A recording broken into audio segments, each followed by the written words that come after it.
standing in front of her, had signed a $412 million infrastructure contract with the city of Chicago. My name is Montrell Kane. I'm 42 years old, and I've spent most of my life believing one simple thing: that a man's worth isn't in what people say about him at a party. It's in what he builds when nobody's watching. 20 years in construction taught me that. Marriage taught me it twice as hard. 8 years ago, my ex-wife walked out of our house on the south side of Chicago with 2 suitcases and a look on her face like she'd already moved on before she packed the first one. I didn't chase her down Halsted Street. I didn't call her family begging for a second chance. I let her go, and I went quiet. Some folks mistake quiet for broken. They're never the same thing. Which brings me to a Saturday night in October, in the grand ballroom of the Chicago Marriott downtown Magnificent Mile on Michigan Avenue, at our high school reunion. The first one I'd bothered to attend since the divorce. I was sitting near the back with a glass of ice water, listening to my ex-wife's laugh carry across the room the way it always used to when she thought she'd won something. "Look at Montrell over there," Titilayo said, loud enough for half the ballroom to catch it. "Still wearing that same tired face. 8 years since the divorce, and the man's still alone. Some men just never climb out of the hole they dig for themselves." Her friends laughed. Somebody I didn't recognize added, "Didn't he used to talk about building something big? Guess all that's left is the ego and a tool belt." I didn't answer. I just watched. And here's the part nobody in that ballroom knew yet. The part I need you to sit with for a second before we go any further. 2 days before that reunion, my legal team sent over the final paperwork on a $412 million infrastructure contract with the city of Chicago. 18 months of work, coming down to one last signature. My name was on that paperwork. Not a company name. Mine. Titilayo didn't know that. But there was a second thing happening in that ballroom that night. Something even I didn't fully understand yet. A man standing beside my ex-wife who kept glancing at my watch instead of my face. Not admiring it. Measuring it. Like he was trying to solve a math problem he didn't want anybody to know he was working on. Before we get into the story, I want you to remember something my grandmother used to say on her porch on 79th Street, rocking in that old chair that had been creaking since Eisenhower was president. "Baby, the folks who talk the loudest about your failures are usually the ones most afraid you're about to prove them wrong." She was right about a lot of things. She was right about this. Let me take you back 2 days earlier, to a quieter moment, because that's really where this story starts. It was a gray Chicago Thursday, the kind of sky that can't decide if it wants to rain. I was in my truck on Lakeshore Drive, coffee going cold in the cup holder, when the invitation buzzed through on my phone. My old friend Efe had been the one pushing me to go. "You've spent 8 years building your life back up in silence, Montrell," she said over the phone, that same no-nonsense tone she'd had since 10th grade. "Go to that reunion, not to prove anything, just to close the door properly." I almost said no. I'd built a good, quiet life, a home in the Gold Coast, a wife who loved me steady and sure, work that mattered. I didn't need Titilayo's approval to feel like a man. But something in me wanted to walk back into that room one time, not as the man who left broken, but simply as myself. So Saturday night, I put on a plain charcoal suit, no flash, no statement. I drove to the Marriott alone. Ash had a foundation board meeting running late. She runs an education fund for kids across the South and West Sides, work she cares about more than any gala or reunion. And she told me she'd catch up with me there. The Marriott's lobby smelled like fresh-cut flowers and expensive coffee. A jazz trio played low near the elevators, something slow and brassy that made the whole place feel like it was holding its breath before a show. Outside, rain had started tapping soft against the windows overlooking Michigan Avenue, the streetlights blurring gold and red on the wet pavement below. I straightened my jacket in the elevator mirror, took one slow breath, and reminded myself why I'd come. Not to prove a single thing, just to close a door that had been left cracked open for 8 long years. I walked into that ballroom under gold chandeliers and low jazz, and the first face I saw was Titilayo's. She smiled at me, the way people smile when they think they've already won. "Well, look who decided to show up," she said, stepping closer, drink in hand, her voice pitched just loud enough for the room. "Still alone, Montrell? Or are you still out there swinging a hammer for a living, hoping somebody notices?" I looked her dead in the eye. Calm. Steady. "No," I said. "I'm married." For one full second, the whole cluster of old classmates around her went quiet. Then Titilayo laughed. A big, performative laugh, the kind meant to convince a room before it convinces the person laughing. Nobody in that ballroom believed me yet. They had no idea how wrong they were about to be proven. Or how fast. If you've ever walked back into a room full of people who counted you out, stay with me, because what happened next in that ballroom is the part nobody saw coming. Titilayo threw her head back and laughed louder. "Married? That's rich, Montrell, truly." She turned to the circle of old classmates gathered around her, like she needed witnesses for whatever came next. "Y'all hear this? Montrell says he's married. A man who couldn't build a stable life in 8 years suddenly got a wife nobody's ever heard of." I kept my voice even. 3 years now. 3 years, she repeated, like the words tasted strange in her mouth. "And where is this mystery wife tonight? Home? Or maybe she doesn't exist outside your head." Standing beside her was a man I didn't recognize. Tall, groomed within an inch of his life, a suit that cost more than it fit him. Corbin. I'd learn his name soon enough. What I noticed first wasn't his face. It was his eyes. They kept dropping to my wrist, to the plain steel watch I'd worn every day for 6 years, the one that used to belong to my father. He wasn't looking at it the way a man looks at something he likes. He was looking at it the way a man looks at a number he's trying to calculate. "She's finishing up a meeting," I said simply. "She'll be here soon." Titilayo waved a hand like she was swatting away a fly. "Still nothing, Montrell. Still poor. Still alone, even if you've invented somebody to sit next to you tonight." I let that land and pass through me without taking root. Anger is a poor tenant. You let it stay too long, it stops paying rent and starts tearing up the walls. I'd learned that the hard way. Because the truth is, Titilayo's words dragged me somewhere I hadn't let myself go in years. I remembered a night on the south side. Rain coming down so hard it bounced off the pavement outside a downtown conference center. I was standing under a thin jacket, soaked through, waiting on Titilayo to finish a networking event for a certification program she wanted badly. I'd sold my grandfather's set of framing tools 2 weeks earlier. The good steel ones, the ones I'd used to put myself through my first construction jobs, just so she could afford the enrollment fee. I never told her where the money came from. I didn't need her gratitude. I needed her to have a shot at something better. When she finally came outside that night and saw me standing there, drenched to the bone, she didn't say thank you. She looked at me like I was an inconvenience and said, "Why do you look so pathetic right now?" I said nothing then. I said nothing that whole marriage, most nights. I thought silence was patience. I know better now. There were other nights like that one, smaller in size but not in weight.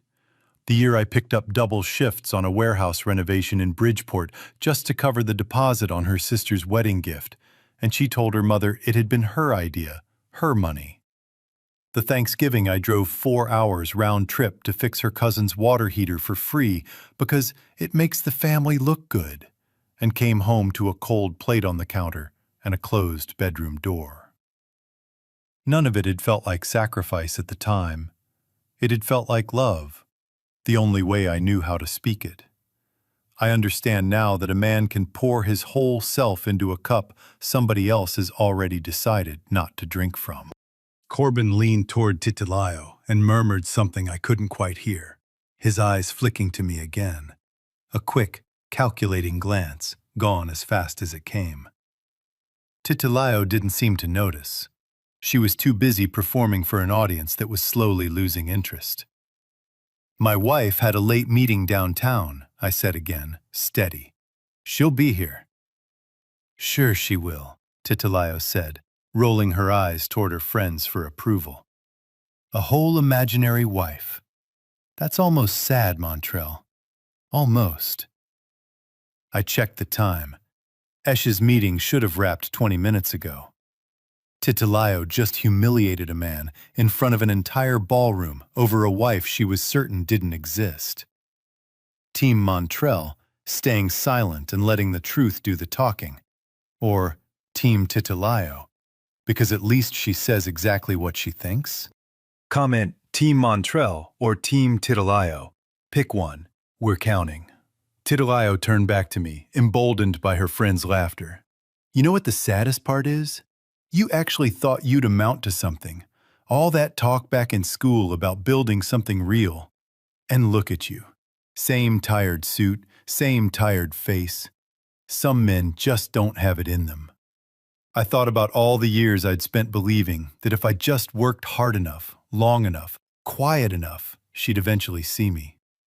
I thought about the man I used to be, standing outside that conference center in the rain, believing his worth was something he had to earn one soaked, silent night at a time.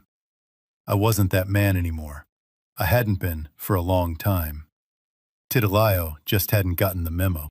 There's a particular kind of exhaustion that comes from being underestimated by somebody for so many years that it starts to feel like weather, something you just live under instead of something you fight. I'd stopped fighting it a long time ago. Not because I gave up, but because I'd found something better to spend my energy on, building a life so steady and so quiet that it no longer needed anyone's belief to stand up straight. Titilayo's words that night didn't wound me the way they might have 8 years earlier. They just told me, clearly, how little had changed on her side of the room, while everything had changed on mine. You should slow down, I said quietly, not unkind, just factual. You're about to say something you can't take back. She laughed again, but this time it had an edge underneath it, a flicker of something uncertain crossing behind her eyes for just a second before her performance smoothed back over it. Slow down, she said. Montrell, I have absolutely nothing to slow down for. I have my life together. I have Corbin. She reached for his arm, pulling him half a step closer, presenting him like an exhibit. And you have what? A tool belt and an imaginary wife? Behind her, I noticed a woman I recognized from our senior year. Jendai, sharp-eyed, quiet, the kind of person who never spoke until she had something worth saying, watching the whole exchange with her arms folded and her jaw set tight. Back in high school, she'd been the one who'd tell you the truth about your science project, even when everybody else said it was fine. These days, she worked compliance audits for a firm that handled vendor verification on municipal contracts, the kind of job that meant she noticed the details most people never thought to look for. Some things about a person don't change over the years. I was grateful in that moment that this was one of them. She caught my eye across the room. She didn't smile. She gave the smallest nod, like she already knew something the rest of the room didn't. I thought about F.A.'s voice on the phone 2 days earlier, telling me to go close the door properly. I hadn't understood, standing in my truck on Lakeshore Drive, just how many doors in that ballroom were about to swing open at once. Some doors, once you finally walk through them, don't close quietly behind you. They come off the hinges entirely. Somewhere near the entrance, I heard the low murmur of a door opening, footsteps on marble, and a shift in the air of the room. the particular kind of quiet that falls over a crowd right before it turns to face something. Titilayo hadn't heard it yet. She was still talking, still laughing, still certain the ground beneath her was solid. It wasn't. Not anymore. Somebody had just walked through that door, and Titilayo's whole night was about to change because of it. The doors at the far end of the ballroom opened fully, and the low jazz seemed to dim half a step, the way a room does when it decides, without being told, that something important just walked in. Ish. She wore a deep midnight blue gown, her curls swept up high, moving through that ballroom the way people move when they've never once needed a room's permission to belong in it. Heads turned. A woman near the bar whispered to her friend, just loud enough for me to catch it. "Is that Ish Kane, the one who runs the education fund for the South and West Side schools?" Titilayo turned to see what everyone else was looking at. I watched the color drain slowly from her face. Ish crossed the room straight to me, took my hand in both of hers, and pressed a kiss to my cheek in front of everyone. "Sorry I'm late, baby," she said, warm and unhurried. "That meeting ran long." Titilayo's cruelty that night was never really about me. It was insurance against a fear she'd carried since our marriage ended, that trading a loyal man for status might have been the worst decision of her life, and she needed a room full of witnesses to help her believe otherwise. Mocking me loudly, in front of people who still remembered our wedding, wasn't confidence. It was a performance for herself as much as for anyone watching. Esh walking through that door wasn't just a surprise to her. It was the exact fear she'd spent 8 years outrunning, finally catching up to her in the one room she couldn't leave. Titilayo's mouth opened, then closed. When she finally spoke, her voice had lost its edge. "Oh, so you're Montrell's wife?" Before Ish answered, she leaned in close enough that only I could hear her. "Jindai called me on my way over," she murmured. "She's here, and I just got the notification. The infrastructure contract closed this afternoon. That last signature finally came through. 412 million. Done." I felt that land quiet and steady in my chest, the way good news does when you've stopped needing it to prove anything to anyone but yourself. Ish straightened, turned to Titilayo, and answered her question directly, no performance in it at all. "Yes, I'm his wife, and I'm very proud of my husband." My wife. Not a rumor, not an invention. Standing right there in a room that had spent the last 20 minutes calling her imaginary. The room had gone almost silent. A few feet away, someone's champagne glass hovered halfway to their mouth, forgotten. Titilayo tried to recover, forcing a laugh that came out thin and unconvincing. "Well, that's wonderful. I had no idea Montrell had—" She stopped, glanced at me, then back at Esh. "Had someone like you." "Most people don't take the time to find out what someone actually has," Esh said, still calm, still warm, no malice in it. Just fact. "Most people don't take the time to find out what someone actually has," Esh said, still calm, still warm, no malice in it. Just fact. I thought, standing there, about the first time I'd met Esh 3.5 years earlier at a community fundraiser in Bronzeville, where she'd been quietly writing checks nobody had asked her to write and fixing problems nobody had asked her to fix. She hadn't known who I was that night either. She'd simply watched me help an elderly man carry folding chairs back to a supply closet after the event ended, long after anyone with something to prove would have already gone home. And she'd said, "Most men leave once the cameras stop." I told her I wasn't most men. She said she'd believe that when she saw it proven over time, not over one night. It took 2 years of steady, unremarkable Tuesdays for her to finally believe it. That's the thing nobody in that ballroom understood about either of us. We hadn't built what we had on a single grand gesture. We'd built it the way I built everything else in my life, one honest day at a time, with nobody watching, until eventually somebody did. I watched something shift behind Titilayo's eyes.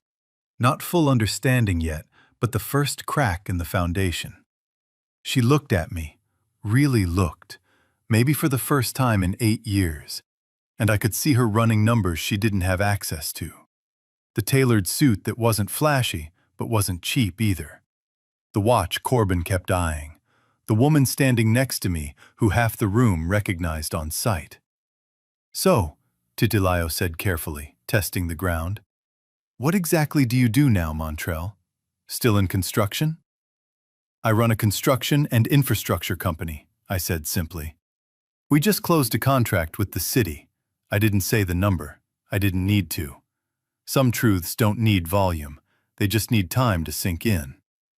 Corbin shifted his weight beside Titilayo, and for the first time all night, he looked genuinely uneasy.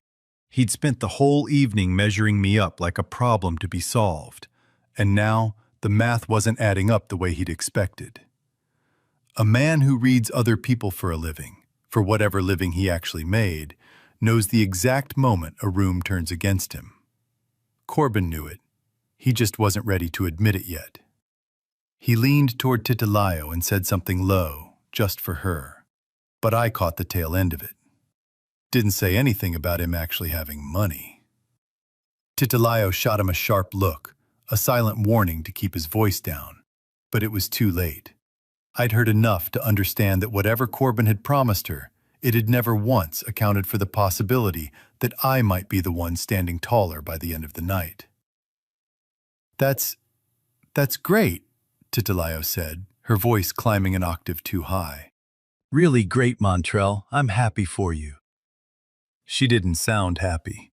She sounded like a woman watching the floor tilt slowly beneath her heels.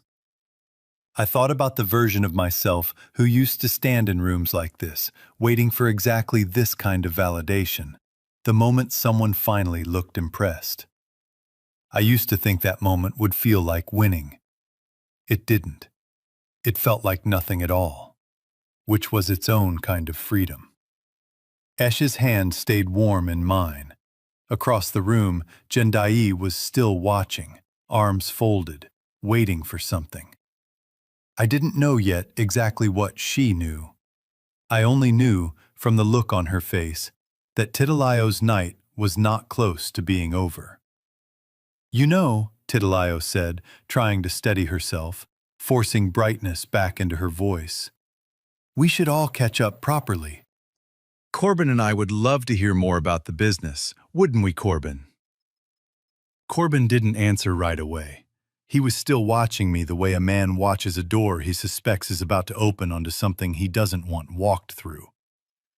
I looked at Titilayo, and for just a moment I felt something close to pity. Not for the woman who'd mocked me 20 minutes earlier, but for the version of her that still hadn't realized how much bigger this moment was about to get.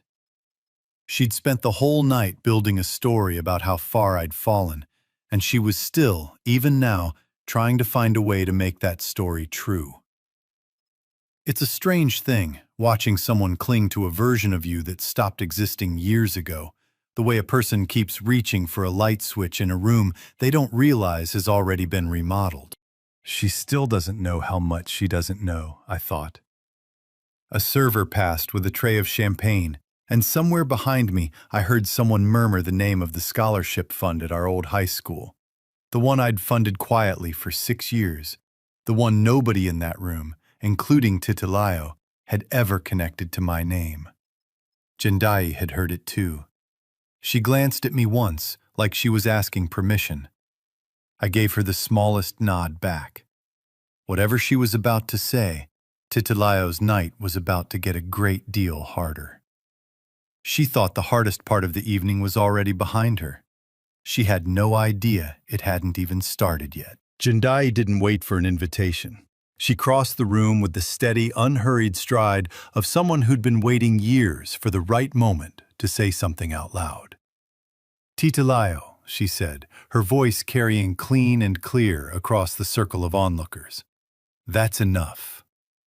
Titilayo blinked at her, caught off guard. Jendai, this doesn't concern you. It does, actually. Jendai's arms stayed folded, her tone level, unshaken. Because some of us have known for years exactly what kind of man Montreal is, and we've watched you build an entire evening around pretending otherwise. She paused, letting the room settle into full silence. What most people in this ballroom don't know is that for the last 6 years, Montreal has quietly funded the entire scholarship endowment at our old high school. Every single one of those scholarship kids you've all clapped for at the alumni dinners, that's him. He never put his name on a plaque. He never told anyone, not even me. I found out by accident going through the fund's paperwork last spring. A ripple moved through the crowd, heads turning, voices dropping into murmurs. Someone near the back said, "Wait, that's been Montreal this whole time?" Montreal felt something tighten and loosen in his chest at once. He thought of the first check he'd written 6 years earlier, alone at his kitchen table past midnight, telling himself it didn't need his name attached to matter. He'd expected pride hearing it said aloud in front of a room. Instead, he felt oddly exposed, like a door he'd kept locked out of habit had swung open without his permission. He didn't reach for credit. He never had. Titilayo's face had gone pale, her mouth slightly open, no comeback ready. Jendai wasn't finished. She turned, deliberately, toward Corbin. "And you," she said, "might want to sit this next part out. Quietly. Because I know exactly what you tried to do to Montreal's company 2 years ago. The falsified subcontractor bid. The shell paperwork routed through a fake vendor account to try and skim off a city project. It didn't work because Montreal's team caught it before it went anywhere. But I have no doubt Titilayo knew. Didn't you, Titilayo? You covered for him." The color left Titilayo's face entirely. She turned to Corbin, her voice cracking. "You told me that was a misunderstanding. You said—" "Don't," Corbin said flatly, stepping back half a step, distancing himself in real time. "Don't make this about me right now." His hand had gone tight around his glass, knuckles pale against the crystal, the practiced ease sliding off his face for just a half second, replaced by something colder and more calculating. It was the same look he'd worn all night studying Montreal's watch. A man running numbers on an exit, not an apology. A woman near the punch table murmured to her husband, "I always wondered how Corbin afforded that condo on nothing but consulting fees." Word travels fast in a room that's already decided to stop being polite. F.A. appeared at my elbow sometime in the middle of it, having crossed the room the moment things started to unravel. She didn't say anything right away, just stood there with her arms crossed, watching Titilayo the way you'd watch weather rolling in that you'd already predicted years ago. "I told you closing the door properly might take the door off its hinges," she murmured to me, low enough that only I could hear. I almost laughed. Almost. Titilayo, still reeling, turned back toward the small circle of old classmates who'd egged her on all night, searching their faces for the same laughter that had backed her up 20 minutes earlier. She found none of it. A few of them had already started drifting toward the bar, suddenly very interested in refreshing their drinks. Corbin stepping back from her wasn't just betrayal. It confirmed the one fear Titilayo had never said out loud, not even to herself. That she'd left real loyalty behind for a man who was never actually loyal to anything but his own comfort. Her deepest desire had always been simple. To never again feel like the woman standing outside in the rain, waiting on someone else's ambition to notice her. But choosing status over substance meant defending a man who, the second the room turned against him, wouldn't defend her back. That contradiction is what broke her in front of everyone. Not the accusation itself, but the proof that she'd built her whole second chance on exactly the kind of abandonment she thought she'd escaped. Titilayo turned back to me, desperation replacing the arrogance that had carried her through the whole evening. "Montrell, you knew about this? About Corbin's scheme, and you never said anything?" "I knew," I said quietly. "My legal team caught it. We handled it without needing to make a scene." She stared at me like she was seeing me for the first time in 8 years. "Why didn't you ever tell me?" Ish answered before I could, her voice calm but unmistakably firm. "Because there's something else you should know, Titilayo. Montrell knew about you and Corbin long before the divorce was ever filed. Years before." The room went still enough that I could hear the ice shifting in someone's glass 3 feet away. Titilayo's eyes went wide, then filled, her composure finally breaking all the way through. "You knew? This whole time?" I nodded once. I knew. "Then why didn't you say something? Why did you just let it happen?" "Because for a long time," I said, my voice steady, no anger left in it, just plain truth. "I thought if I stayed quiet long enough, worked hard enough, you'd eventually choose me on your own. I didn't want to force it. I wanted you to see me." I paused. "You never did. And eventually, I stopped needing you to." Titilayo turned to Corbin one last time, her voice breaking into something raw and unguarded. "You told me you'd give me the life Montrell never could. You said I'd never have to worry again. What happened to all of that?" Corbin looked at her with something close to contempt. "Don't put that on me right now." "Don't put it on you!" Her voice cracked louder now, past the point of caring who heard. "I lied for you. I told my own mother that condo was legitimate. I told everyone in this room tonight that you were the better choice." She was shaking now, the champagne flute in her hand trembling hard enough that a little of it spilled over the rim and onto her wrist. She didn't seem to notice. Corbin straightened his jacket, already halfway to leaving in his mind, if not yet in his feet. "That sounds like a you problem, Titilayo." Somewhere behind me, I heard someone whisper, not unkindly, "Lord have mercy."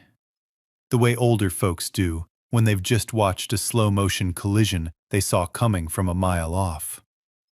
The crowd around them had thinned considerably, people quietly stepping back, drifting away from the wreckage, no one wanting to be standing too close when the rest of it came down.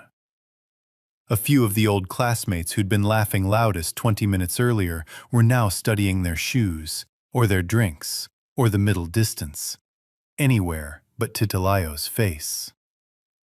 I stood there with my wife's hand in mine, and I felt something I hadn't expected to feel in that moment. Not triumph, not satisfaction, just a quiet, settled kind of stillness.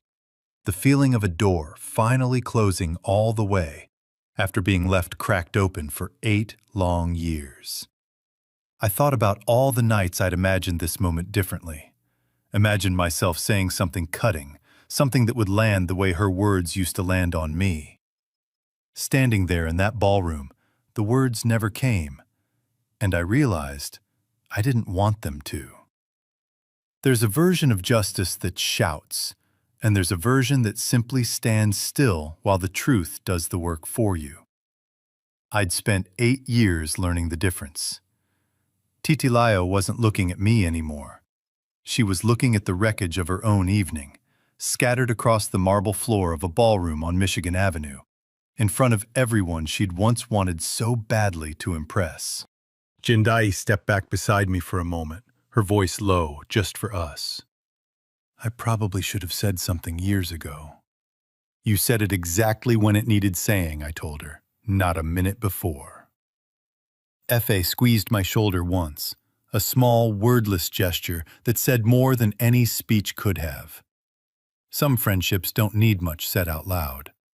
They just need someone standing next to you when the ground shifts. I didn't feel the need to say anything else to Titilayo. There was nothing left to prove, and for the first time in a long time, that felt like enough. Titilayo had walked into that ballroom sure of exactly who had lost and who had won. She was about to spend the rest of the night learning how wrong she'd been. I didn't wait around for the rest of it to play out. I turned to Ish, and without a word passing between us, we both understood it was time to go. Behind me, I heard Titilayo's voice, thinner now, stripped of every ounce of performance it had carried all night.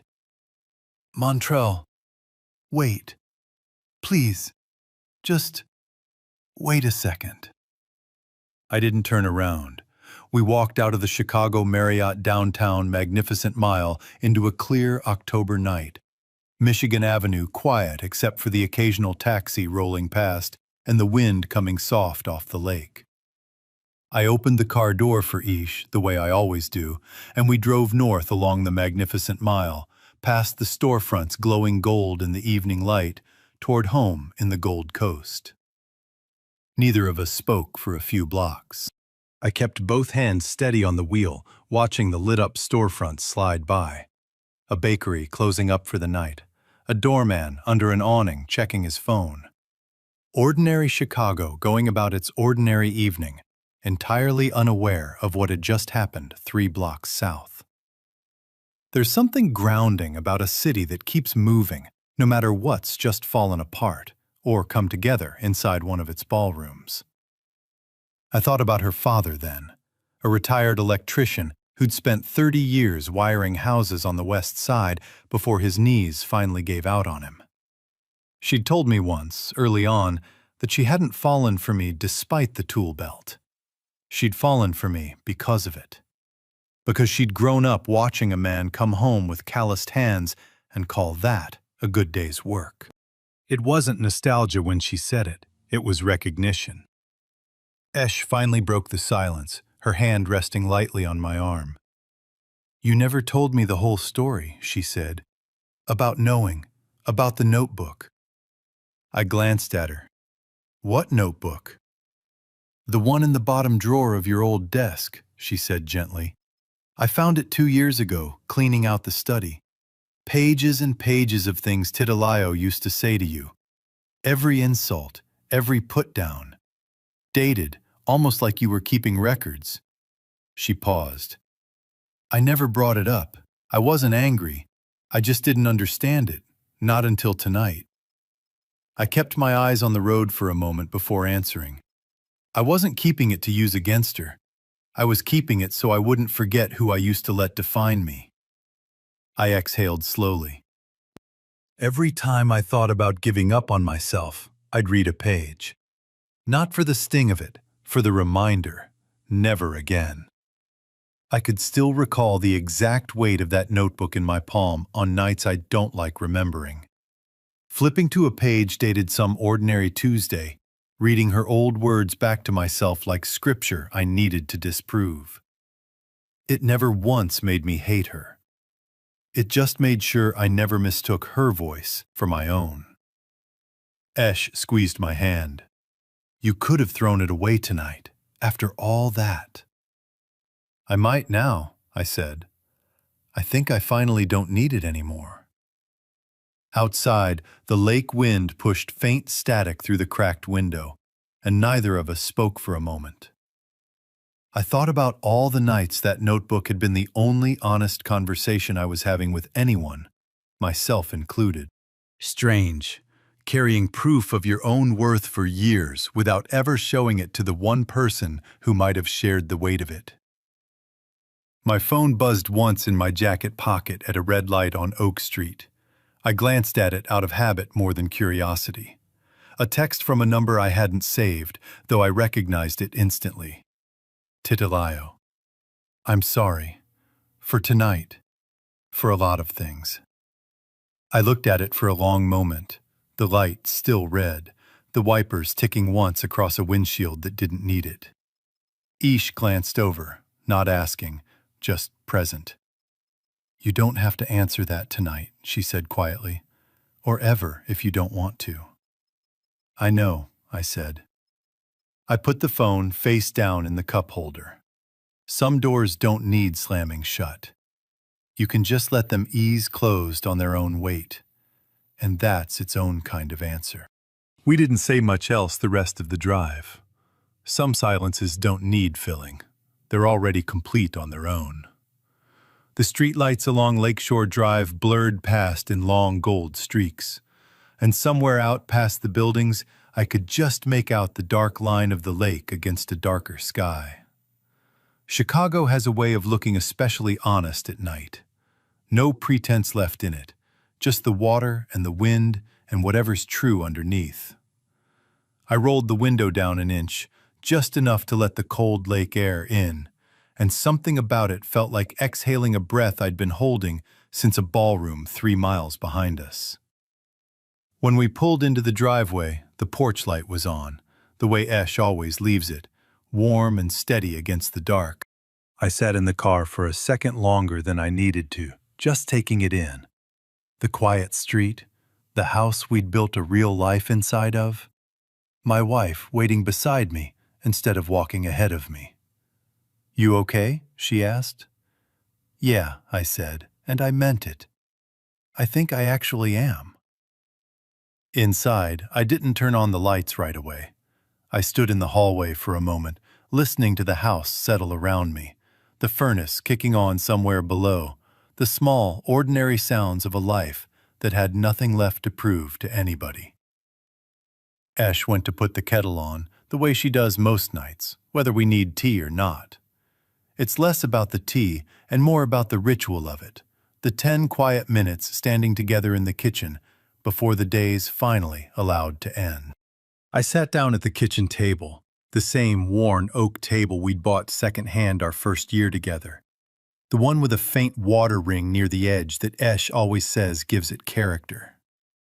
And I thought about Titilayo standing in that ballroom, the wreckage of her evening scattered around her heels. I thought about Corbin stepping back from her without a second thought.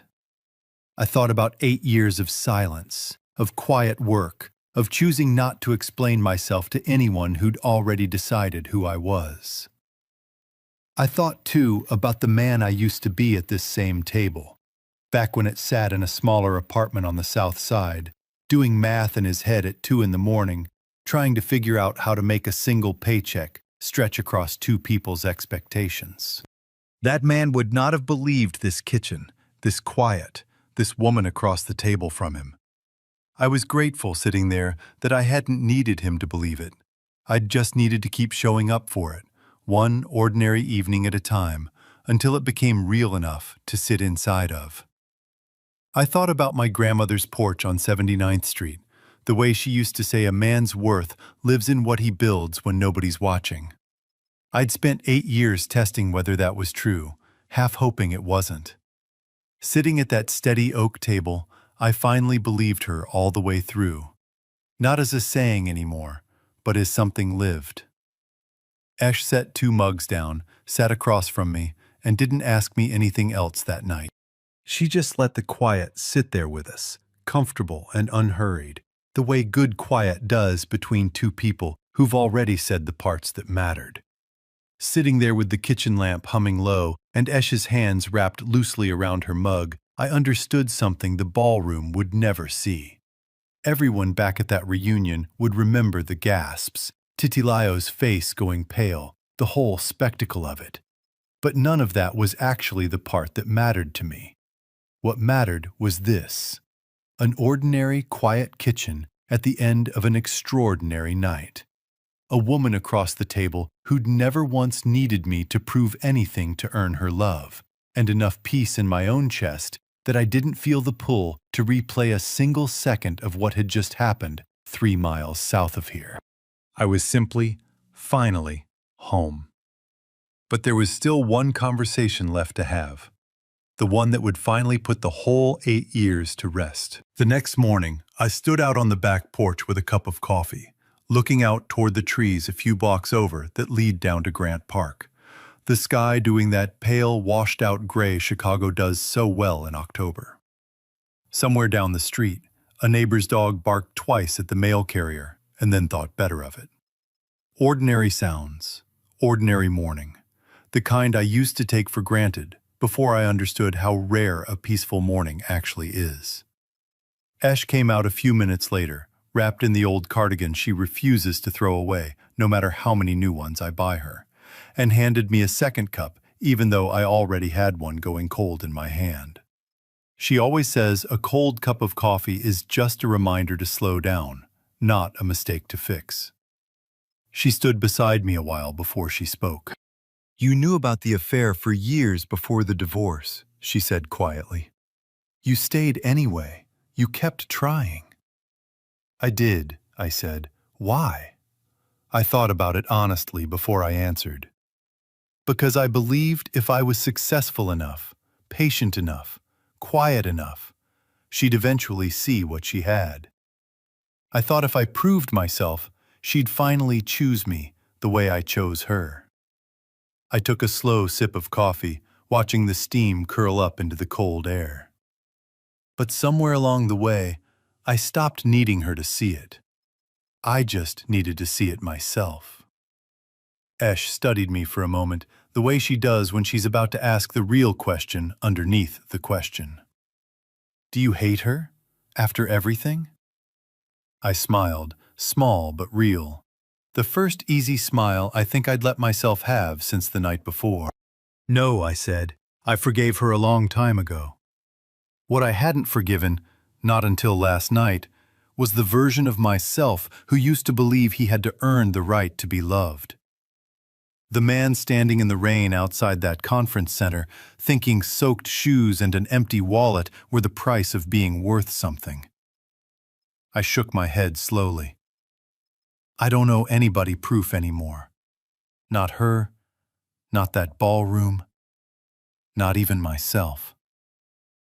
Esh leaned her head against my shoulder, and we stood there a long while, coffee going lukewarm in our hands, watching the wind move through the trees toward Grant Park. The biggest win of the night before hadn't been watching Titilayo's world come apart in that ballroom. It wasn't the scholarship reveal, or Corbin's fraud finally seeing daylight, or even the moment Esh walked in wearing that deep blue dress and turned every head in the room. The real win was quieter than all of that. It was standing on my own back porch the next morning, coffee in hand, my wife beside me, finally free of the need for anyone's applause. No ballroom gives you that. No confrontation, no scholarship reveal, no perfectly timed entrance in a midnight blue dress can hand you that kind of peace. You have to build it yourself, morning by ordinary morning, long after anyone's watching to see whether you will. I thought about the notebook still sitting in that bottom drawer, and I decided, standing there in the cold morning air, that I would finally let it go. Not in anger, not as some symbolic gesture for anyone else to witness, but quietly, the way I'd done most things that actually mattered in my life. Some chapters don't need a dramatic close. They just need you to stop turning back to reread them. Later that afternoon, I called Effie to thank her properly for pushing me to go.